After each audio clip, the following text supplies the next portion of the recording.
అంజలి, రమ్య ఇద్దరు అక్క చెల్లెళ్ళు. బాగా కలిగిన కుటుంబం వాళ్ళది. తల్లి చిన్నప్పుడే చనిపోతుంది. వాళ్ళ నాన్నగారు పురుషోత్తం ఒక వ్యాపారవేత్త. చిన్నప్పటి నుంచి ఆ అక్క చెల్లెళ్ళిద్దరూ ఒకరంటే ఒకరు ప్రాణంగా పెరుగుతారు. ఒకరోజు వాళ్ళ ఇంటికి వాళ్ళ మేనత్త ఊర్మిళ వస్తుంది. రమ్య, అంజలి ఇద్దరూ, అత్త, ఇదేనా రావడం? ఈ మధ్య మా ఇంటికి రావడమే మానేశావు అంటూ ఎదురు వెళ్ళి పలకరిస్తారు. ఏం చేస్తానే, వయసు మీద పడుతుంది. ఎవరో ఒకరు తోడుంటే కానీ అక్కడి నుంచి ఇక్కడి దాకా రాలేకపోతున్నాను. ఇది మరీ బాగుంది. కారులోనే కదా వస్తావు? మీ నాన్నలాగా మేమేమీ కోటీశ్వర్లం కాదు కదా. ఇంట్లో 4-5 కార్లు ఉండడానికి. ఉన్న 2 కార్లు ఒకటి మీ మామయ్య వాడతాడు, ఒకటి నా కూతురు వాడుతుంది. అప్పట్లో మా నాన్న నన్ను ఒక మామూలు టీచర్కిచ్చి పెళ్లి చేశాడు. ఆ తర్వాత మీ నాన్న తన తెలివితేటలతో ఇదంతా సంపాదించాడు అని చెప్తూ ఉంటుంది. అంతలో పురుషోత్తం వస్తాడు. అక్క, ఇన్నాళ్లకి తమ్ముడు గుర్తొచ్చాడా?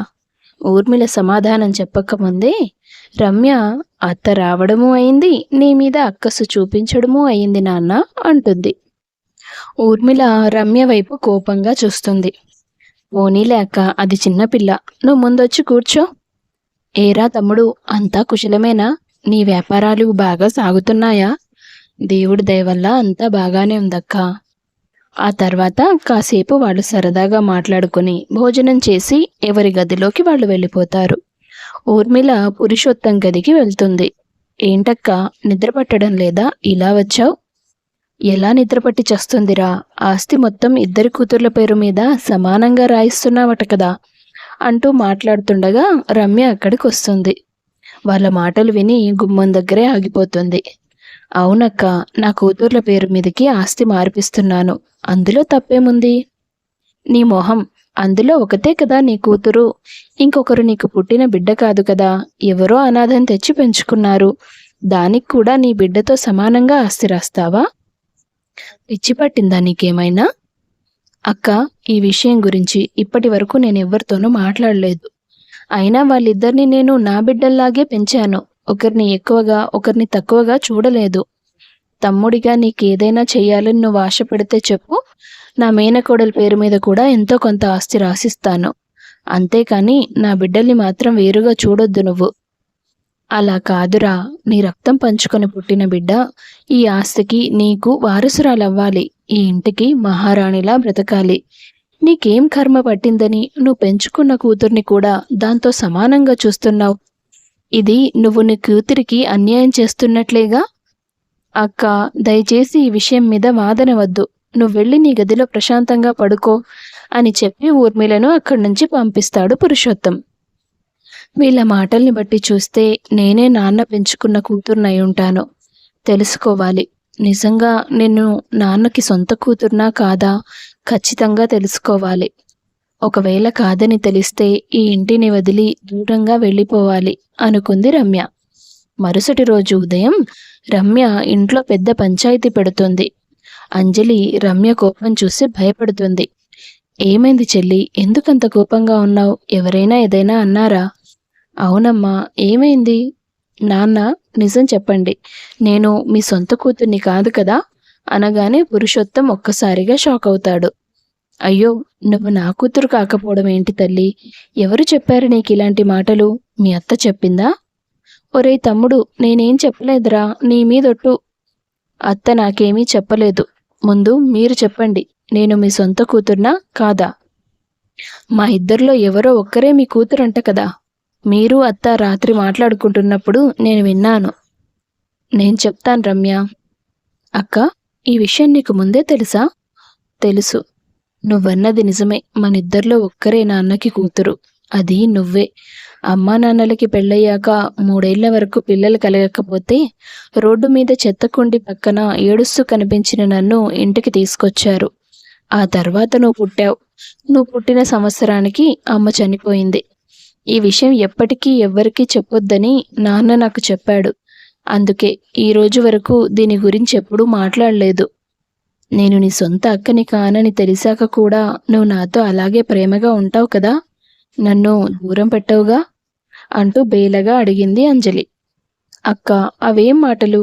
ఈరోజేదో కొత్త విషయం తెలిసిందని నువ్వు నాకు అక్క కాకుండా పోతావా? మనం కలిసి పెరిగాం, మన మధ్య ప్రేమ శాశ్వతంగా ఉంటుంది, అందులో ఎలాంటి మార్పు లేదు అని రమ్య చెప్పగానే అంజలి రమ్యని హత్తుకొని ఏడుస్తుంది. 6 నెలల తర్వాత పురుషోత్తం అంజలికి ఒక పెళ్లి సంబంధం చూస్తాడు. నాన్న ప్లీజ్, నాకు ఈ పెళ్లి చేసుకోవాలని లేదు. నేను భరత్ అనే అబ్బాయిని ప్రేమించాను. అతనికి డబ్బు లేకపోవచ్చు కానీ మనిషి చాలా మంచివాడు నాన్న.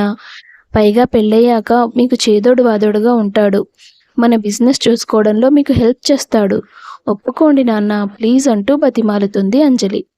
పురుషోత్తం కాస్త ఆలోచనలో పడతాడు. కానీ 2 రోజుల తర్వాత, అంజలి నువ్వు ఈ విషయంలో నా మాట వినాల్సిందే. నీ పెళ్లి భరత్తో కాదు, విరాజ్తోనే జరుగుతుంది. వాళ్ళది చాలా గొప్ప కుటుంబం. మన స్థాయికి తగ్గ సంబంధం ఇది. ప్రేమ దోమ అని నువ్వు నా పరువు తీయకు. దయచేసి ఈ పెళ్లికి ఒప్పుకో అంటాడు. అంజలికి వేరే దారి లేక విరాజ్ని పెళ్లి చేసుకుంటుంది. తమ ప్రేమ ఓడిపోయినందుకు ఇటుపక్క అంజలి, అటుపక్క భరత్ ఇద్దరు చాలా కుమిలిపోతారు. నేనెంత ఏడ్చినా ఉపయోగం లేదు. చిన్నప్పటి నుంచి నేను ఏదడిగినా నాన్న కాదనలేదు. కానీ ఈ విషయంలో మాత్రం నేను ఆయన్ని ఒప్పించలేకపోయాను. ఇప్పుడు నా మెడలో విరాజ్ గారు కట్టిన మంగళసూత్రం ఉంది. దీన్ని నేను తీయలేను కదా. బాధపడడం కంటే రాజీ పడడమే మేలు అనుకుంది ఆమె. అత్తవారింట్లో మంచి కోడలిగా, విరాజ్కి అనువైన భార్యగా మెలుగుతూ వచ్చింది. అంజలి చెప్పండి, నీ నుంచి నేను ఇంత అనుకోను ఎక్స్పెక్ట్ చేయలేదు తెలుసా. డబ్బులో పుట్టి పెరిగావు కాబట్టి బాగా పొగరుంటుందనుకున్నాను. కానీ ఈ రోజు వరకు నువ్వు నాకెప్పుడూ ఎదురు చెప్పలేదు. మా అమ్మా నాన్నలతో కూడా చాలా గౌరవ మర్యాదలతో నడుచుకుంటున్నావు. ఏమైనా నీలాంటి భార్య దొరకాలంటే రాసిపెట్టి ఉండాలి మరి. భర్త ఆమెలో ఉన్న సుగుణాలను గుర్తించడం ఆమెకు బాగా నచ్చింది. కట్టుకున్న వాడితో చాలా ప్రశాంతంగా కాపురం చేసుకుంటూ వచ్చింది. ఓసారి అంజలి, నేను ఆఫీస్ పని మీద ఒక 4 రోజులు బెంగళూరు వెళ్తున్నాను. అవునా? అవును. మరి అక్కడ ఎక్కడుంటారు? ఎక్కడుంటాను, ఎప్పుడు ఉండే హోటలే కదా. ఒకసారి నిన్ను తీసుకెళ్ళాను కదా. గుర్తుంది. ఆ హోటల్లోనే స్టే చేయాలి. సరే, ఎప్పుడండి ప్రయాణం? రేపే. పోనీ నన్ను కూడా తీసుకెళ్ళొచ్చు కదా, ఒక్కరే వెళ్ళకపోతే. లేదు, ఆఫీస్ పని కదా, నేను అక్కడ చాలా బిజీగా ఉంటాను, నీకు బోర్ కొడుతుంది. అలాగా, సరే అయితే. తర్వాత రోజు విరాజ్ బెంగళూరు వెళ్ళిపోతాడు. 2 రోజుల తర్వాత పురుషోత్తం అంజలికి ఫోన్ చేస్తాడు. నాన్న చెప్పండి, ఎలా ఉన్నారు?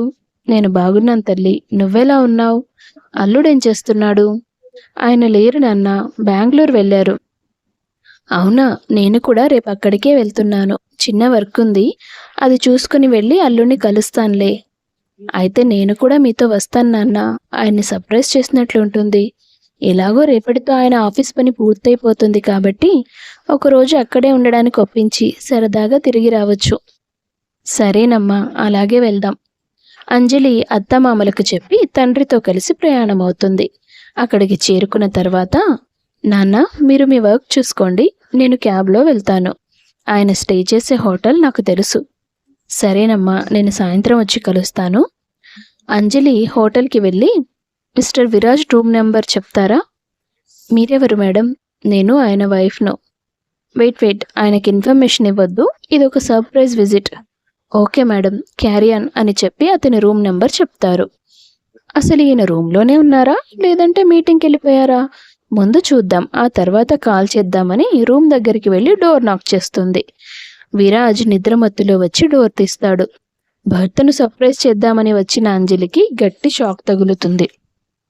లోపల బెడ్ మీద ఒక అమ్మాయి పడుకొని ఉంటుంది. విరాజ్ సరిగా కళ్ళు కూడా తెరవకుండా, టైం పాడు అంటూ ఏమీ లేదా మీ రూమ్ సర్వీస్ వాళ్ళకి అంటూ ఇంగ్లీష్లో తిడుతూ ఉంటాడు. ఆ రూమ్ మొత్తం చిందరవందరగా ఉంది. ఆ వాతావరణం చూసి భర్త మరెవరితోనో సంబంధం పెట్టుకున్నాడని అర్థమవుతుంది ఆమెకు. బెడ్ మీద ఉన్న అమ్మాయి లేచి, బావా ఎవరు? త్వరగా డోర్ క్లోజ్ చేసిరా అంటుంది. అది చూసిన అంజలికి కాళ్ల కింద భూకంపం వచ్చినట్లు అనిపిస్తుంది. ఆ అమ్మాయి ఎవరో కాదు, తన సొంత చెల్లెలు రమ్య. విరాజ్ సరిగా చూడకుండానే మళ్ళీ డోర్ మూసేస్తాడు. అంజలి అక్కడే కుప్పకూలిపోయి నోటిని బలవంతంగా తన చేత్తో మూసుకొని వెక్కి వెక్కి ఏడుస్తుంది. ఓ అరగంట తర్వాత తేరుకొని రిసెప్షన్ దగ్గరికి వెళ్ళి రమ్య పేరు మీద ఏదైనా రూమ్ బుక్ అయిందేమో అని అడుగుతుంది. ఎస్ మేడం, ఇందాక మీకు చెప్పిన రూమ్ పక్కనే. ఓ సరే అని రమ్య బుక్ చేసుకున్న రూమ్కి వెళ్ళి ఆమె కోసం వెయిట్ చేస్తుంది. ఒక గంట సేపటి తర్వాత రమ్య ఒక స్టైలిష్ మోడర్న్ వేర్ డ్రెస్సులో తన గదిలోకి వస్తుంది.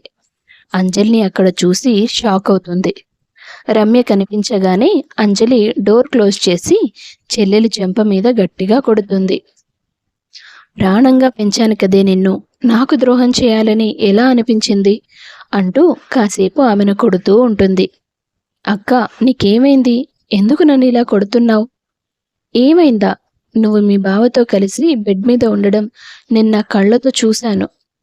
ఓ చూసేశావా? అందులో తప్పేముంది? వాట్? నా భర్తతో నువ్వు ఛీ అనడానికి కూడా నీకు సిగ్గనిపించడం లేదా? నా తప్పేముంది? నీ భర్త కళ్ళకి నీకంటే నేను అందంగా కనిపించాను, అందుకే నా వెంట పడ్డాడు. ఆయన బుర్రకి చెద్దలు పడితే మరి నీ బుద్ధికేమైంది? ఓ కమాన్ అక్క, బావకేం తక్కువ చెప్పు? అందగాడు, మంచి పర్సనాలిటీ ఉంది, చూడగానే ఎవరికైనా నచ్చేస్తాడు. అలాగే నాకు కూడా నచ్చాడు. ఇంత దిగజారిపోయి ఎలా మాట్లాడుతున్నావే? నా బ్రతుకేం కావాలనుకున్నావు? నాశనం కావాలనుకున్నాను. అందుకే నీ మొగుడిని అట్రాక్ట్ చేయడానికి నన్ను నేను ఇంకా ఇంకా అందంగా మార్చుకున్నాను. అతన్ని మస్మరైజ్ చేశాను. ఇప్పుడు నేను లేకుండా బ్రతకలేని స్థితికి తీసుకొచ్చాను. ఈ మధ్య నీ మీద అతిగా ప్రేమ చూపిస్తున్నాడు కదా, అందుకు కూడా కారణం నేనే. భార్యను మోసం చేసే భర్త కాస్త అతి ప్రేమే చూపిస్తాడు మరి, అనుమానం రాకుండా ఉండడానికి. రమ్య, నువ్వు స్పృహలో ఉండే మాట్లాడుతున్నావా? మనం సొంత అక్క చెల్లెళ్ళం. కాదు, నువ్వు నాకు సొంత అక్కవి కాదు. ఆ మాట నువ్వే చెప్పావు కదా. అయితే ఏదో చెత్త కుప్ప పక్కన దొరికిన నిన్ను నాన్న నాతో సమానంగా ఎలా పెంచుతాడు? నాతో సమానమైన హక్కులు నీకెలా ఇస్తాడు? ఆ ఆస్తికి నేనొక్కదాన్నే వారసురాల్ని. నువ్వొక అనాథవి. నాన్న నిన్ను నాతో సమానంగా చూసినా పర్వాలేదు, కానీ నాకు దక్కాల్సినవి కూడా నీకే రాసిచ్చాడు చూడు. అది నాకు నచ్చలేదు. నువ్వెవరు, నీ బ్రతుకేంటో నీకు తెలిసి కూడా ఆస్తి మొత్తం రమ్యకే చెందాలని నువ్వు నాన్నని అడగలేదు చూడు. అందుకు నాకు నీ మీద కోపం వచ్చింది. నీలో ఎంత స్వార్థం ఉందో నాకు బాగా అర్థమైంది. అందుకే నీ బతుకులో ఎలాంటి సంతోషం లేకుండా చేయాలని నిర్ణయించుకున్నాను. భరత్తో నీ పెళ్లికి నాన్న ఆల్మోస్ట్ ఒప్పుకున్నాడు, కానీ నేనే భరత్ ఒక తాగుబోతని నాన్నని నమ్మించాను. అందుకే నీకు ఇష్టం లేకపోయినా బలవంతంగా బావతో నీకు పెళ్లి జరిపించాడు. అయినా నువ్వు సర్దుకున్నావు, సంతోషంగా ఉంటున్నావు. మళ్ళీ నచ్చలేదు నాకు. ఈసారి నా మాటలతో, నా అందంతో బావని నా వైపు తిప్పుకున్నాను. నువ్వెంత గీ పెట్టినా విరాజ్ బావ నా చెయ్యొదలడు. నీ బ్రతుకు ఎక్కడ మొదలైందో మళ్ళీ అక్కడికే, అదే రోడ్డు మీదకి మళ్ళీ నీ జీవితాన్ని ఎలా లాగానో చూసావా? రమ్య మాటలు విని కోపం తమాయించుకోలేక అంజలి మరోసారి గట్టిగా కొట్టింది ఆమెను. చెత్త కుప్పలో దొరికింది నేను కాదే, నువ్వు. నేను పుట్టిన 4 ఏళ్లకే అమ్మ చనిపోతే అమ్మ లేకుండా నేను పడుతున్న బాధ చూడలేక నాన్న చాలా కృంగిపోయాడు. ఇంకో పెళ్లి చేసుకుని సవతి తల్లిని తీసుకొస్తే ఆమె నన్ను సాధిస్తుందేమో అని భయపడి పెళ్లి చేసుకోలేదు. నన్ను స్కూల్కి తీసుకెళ్లే దారిలో ఓ రోజు నేనెవరో చెత్తకుండీలో పడేస్తే అది చూసి నేను నిన్ను తీసుకొచ్చి నాన్నకు చూపించాను. నాన్న, ఈ పాపని మనం పెంచుకుందాం. నాకు అమ్మ ప్రేమ దొరకట్లేదు, కానీ ఈ పాపకి నేనమ్మనవుతాను, తనలో మా అమ్మని చూసుకుంటాను అని అంత చిన్న వయసులోనే చెప్పి నాన్నని ఒప్పించానంట. నేను మాట్లాడిన మాటలు ఇప్పుడు నాకు గుర్తులేవు. అవన్నీ నాన్న నాకు చెప్తూ మురిసిపోతారు. కానీ నిన్ను మొదటిసారి ఎత్తుకొని నాన్న చేతిలో పెట్టిన విషయం మాత్రం నాకు స్పష్టంగా గుర్తుంది. నేనే చిన్నపిల్లనైనా సరే నిన్ను నా బిడ్డలాగా అరచేతుల్లో పెంచాను. ప్రాణం కంటే ఎక్కువగా చూసుకున్నాను. నువ్వు సొంత కూతురివి కాదని తెలిస్తే తట్టుకోలేవేమో అని నేనే నాన్నకి దొరికానని నీతో అబద్ధం చెప్పాను. కానీ నువ్వు నా ప్రేమకి డబ్బుతో లెక్క కట్టావు. 2 సార్లు నా మనసును ముక్కలు చేశావు. నా జీవితాన్ని నాశనం చేశావు. ఛీ, నీలాంటి దాన్న అంత ప్రేమగా పెంచాను అని నా మీద నాకే అసహ్యం వేస్తోంది. అక్క, నువ్వు చెప్తుందంతా నిజమేనా? అవును, నేనే నాన్నగారికి ఏకైక కూతుర్ని. నువ్వొక అనాథవి.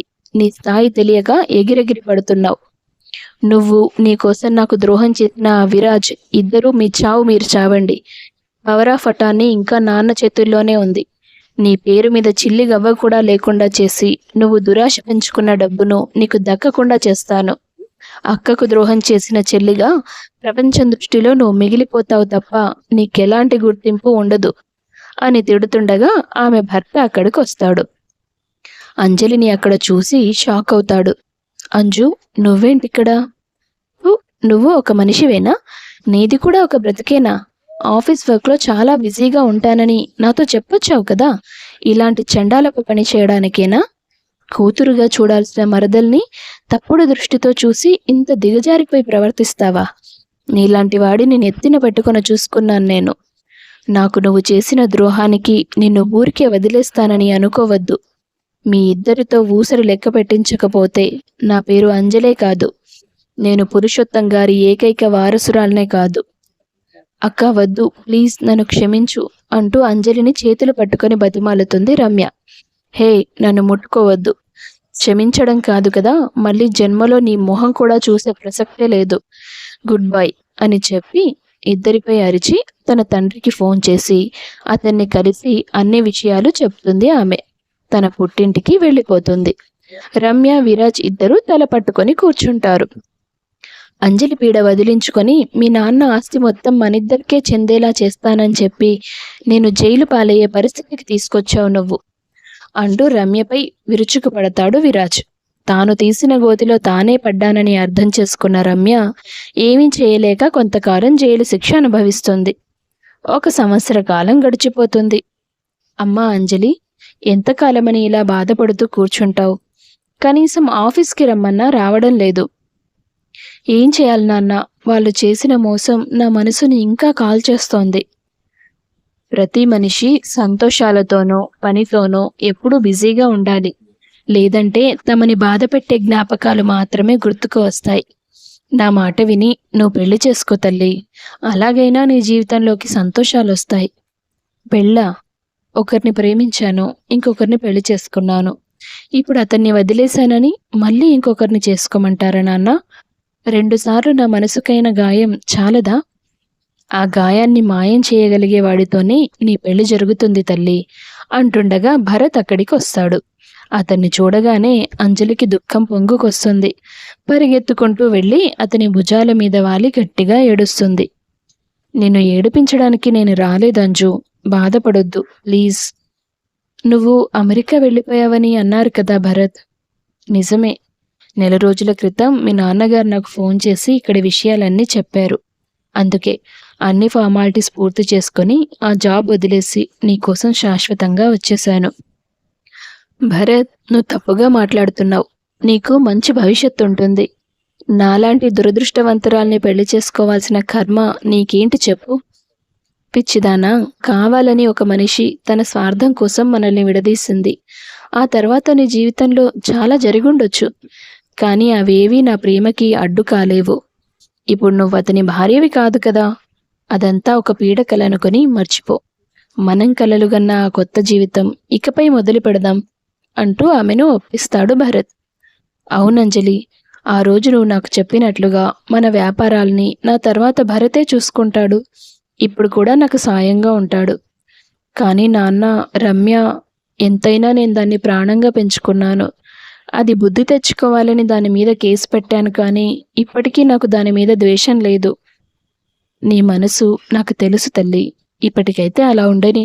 రేపటి రోజు తనకే కష్టం రాకుండా మనం చూసుకుందాం. కానీ మన కుటుంబానికైతే తను ఎప్పటికీ దూరంగానే ఉంటుంది. ఇందులో మార్పు లేదు. సరే నాన్న, మీరు చెల్లికి సాయంగా ఉంటానన్నారు, అదే చాలు నాకు. ఇంకా తనని చెల్లి అని పిలుస్తున్నావు చూడు. ఇంత గొప్ప మనసు నా అంజలికి తప్ప ఇంకెవ్వరికీ ఉండదు అన్నాడు భరత్. ఆ తర్వాత కొన్ని రోజులకి భరత్కి అంజలికి పెళ్లి జరుగుతుంది. వాళ్ళు కలలుగన్న జీవితాన్ని ఆనందంగా అనుభవిస్తారు. అసూయ ద్వేషాలు ఆఖరికి మిగిల్చేది అనర్థాలనే. కథ నచ్చితే వీడియో లైక్ చేసి షేర్ చేయండి. తప్పకుండా ఛానల్ను సబ్స్క్రైబ్ చేసుకోండి. మీ అభిప్రాయాన్ని కామెంట్స్ రూపంలో తెలియపరచండి. అందరికీ ధన్యవాదాలు.